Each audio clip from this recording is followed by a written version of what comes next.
হয়ে যাবে। বাসায় একবার হলে ট্রাই করবেন, সবাই দেখবেন আপনার রেসিপির প্রশংসায় পঞ্চমুখ হয়ে যাবে।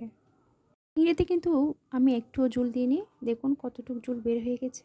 ঢাকনা দিয়ে ডেকে যখন রান্না করা হবে তখন জলটা বের হয়ে যায়, সেজন্য এক্সট্রা কোনো পানি দেওয়ার কোনো প্রয়োজন নেই।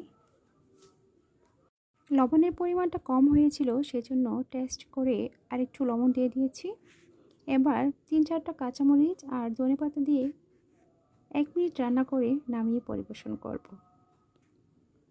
যারা চিংড়ি খেতে খুব পছন্দ করেন, আজকের রেসিপিটা কিন্তু তাদের জন্য। এভাবে বাসায় একবার হলে ট্রাই করবেন আর রেসিপি টেস্ট করে আমাকে অবশ্যই কমেন্ট করবেন যে কী রকম হয়েছে। আজকের মতো এখানে বিদায় নিচ্ছি। যদি ভিডিওটি ভালো লেগে থাকে লাইক কমেন্ট শেয়ার করে পাশে থাকবেন। নতুন নতুন আরও ভিডিও পেতে পেজটাকে ফলো দিতে ভুলবেন না যেন। সৃষ্টিকর্তা